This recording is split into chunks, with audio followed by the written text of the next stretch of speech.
কনিচিওয়া জাপানি ভাষা শেখার এই যাত্রায় আপনাদের সবাইকে ওয়েলকাম। আজ আমরা মেন্নানো নিহঙ্গো বইয়ের লেসন 18 এর কিছু সুপার ইন্টারেস্টিং গ্রামার শিখতে যাচ্ছি।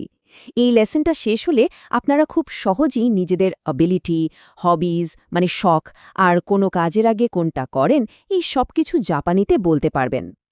আচ্ছা, কখনো কি ভেবেছেন জাপানি ভাষায় যদি বলতে চান আমি পিয়ানো বাজাতে পারি বা ধরুন আমার শখ গান শোনা, তাহলে কিভাবে বলবেন? ভাবনার কিচ্ছু নেই। আজকের এই আলোচনাটা মন দিয়ে শুনলে এই ধরনের বাক্য আপনারা নিজেরাই একদম ইজিলি বানিয়ে ফেলতে পারবেন। তো আর দেরি কেন, চলুন শুরু করা যাক। তো আজকের এই সব গ্রামার পয়েন্টগুলো ঠিকমতো বুঝতে হলে আমাদের একটা ম্যাজিক কি লাগবে, একটা জাদুকরি চাবি, বুঝলেন? আর সেই চাবিটা আর কিছুই না, ওটা হলো ভার্ব বা ক্রিয়াপদের ডিকশনারি ফর্ম। জাপানিরা এটাকে বলে জিশোকেই। এই একটা চাবি দিয়েই কিন্তু আমরা আজকের গ্রামারের সব তালা খুলে ফেলব। দেখুন, নিয়মগুলো কিন্তু একদম সহজ, মাত্র 3টে। গ্রুপ 1-এর জন্য মাসের ঠিক আগের ই সাউন্ডটা উ সাউন্ড হয়ে যাবে, যেমন ইকিমাস হয়ে যাবে ইকু। কি সহজ, তাই না? গ্রুপ 2 তো আরও সোজা, জাস্ট মাস তুলে দিয়ে একটা রু বসিয়ে দিন, যেমন তাবেমাস হয়ে গেল তাবেরু। আর গ্রুপ 3-এ মাত্র 2টো ভার্ব আছে, যেগুলো একটু আলাদা, এগুলো আমাদের মনে রাখতে হবে। কিমাস হবে কুরু আর শিমাস হবে সুরু। ব্যাস, হয়ে গেল। দেখলে তো ব্যাপারটা কত সিম্পল। তাহলে আমাদের জাদুকরি চাবি তো হাতে চলে এসেছে। চলুন এবার প্রথম দরজাটা খোলা যাক। এই দরজার ওপারে আছে নিজের ক্ষমতা বা অ্যাবিলিটি প্রকাশ করার নিয়ম। মানে আপনি যে কিছু একটা করতে পারেন সেটা জাপানিতে কিভাবে বলবেন, চলুন দেখে নিই। রুলটা কিন্তু একদমই সহজ। আমরা যে ডিকশনারি ফর্মটা শিখলাম সেটার সাথে জাস্ট কোতোগা দেখিমাস জুড়ে দিতে হবে। এখানে মজার ব্যাপার হলো কোতো শব্দটা ভার্বটাকে একটা নাউনের মতো বানিয়ে দেয়, মানে কাজটা করা।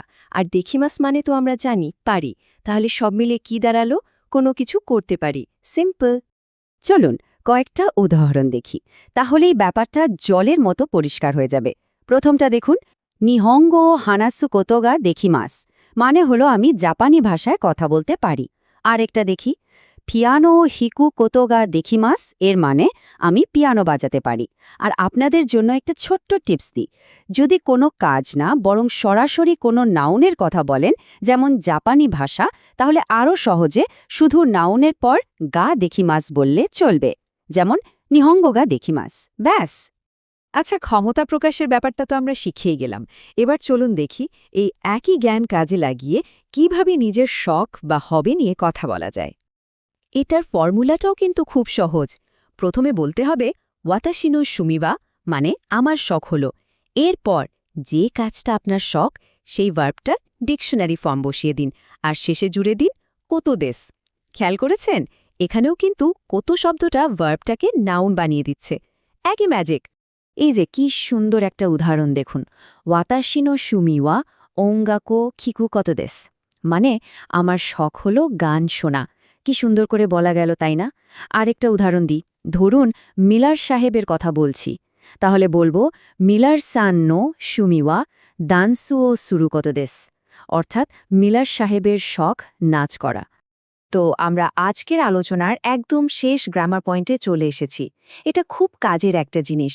এটা দিয়ে আমরা বলতে পারবো একটা কাজ করার আগে আমরা অন্য আরেকটা কাজ করি। আর এটার জন্য আমাদের একটা ছোট্ট শব্দ লাগবে, মায়েনি। এখানে দেখুন, ব্যাপারটা খুব সহজ করে বুঝিয়ে দেওয়া আছে। এটার দুটো ব্যবহার আছে। যদি কোনো কাজের বা ভার্বের আগে বলতে চান, তাহলে সেই ভার্বের ডিকশনারি ফর্মের সাথে সরাসরি মায়নে বসিয়ে দেবেন, যেমন তাবেরু মায়নি, মানে খাওয়ার আগে। আর যদি কোনো নাউন বা বিশেষ্যের আগে বোঝাতে চান, তাহলে সেই নাউনের পর একটা নো পার্টিকল বসাতে হবে, তারপর মায়েনি, যেমন শকুজিনো মায়েনি, মানে খাবারের আগে। ব্যাস, এটুকুই পার্থক্য। চলুন এবার পুরো বাক্যে এটা কিভাবে ব্যবহার হয় সেটা দেখি। প্রথম উদাহরণটা, গোহাঙ্গো তাবেরু মাইনি তেও আড়াইমাস, এর মানে হলো ভাত খাওয়ার আগে হাত ধুই। খুবই প্রয়োজনীয় একটা বাক্য, তাই না? আর দ্বিতীয়টা দেখুন, নিহঙ্গে কুরু মাইনি নিহঙ্গো বেঙ্ক্যো শিমাস্তা, অর্থাৎ জাপানে আসার আগে আমি জাপানি ভাষা পড়েছিলাম। এখানে কিন্তু কাজটা অতীতে হয়েছে, তাই শেষে বেঙ্ক্যো শিমাস্তা ব্যবহার করা হয়েছে। দারুণ! আমরা কিন্তু আজকে সব গ্রামার পয়েন্ট কভার করে ফেলেছি।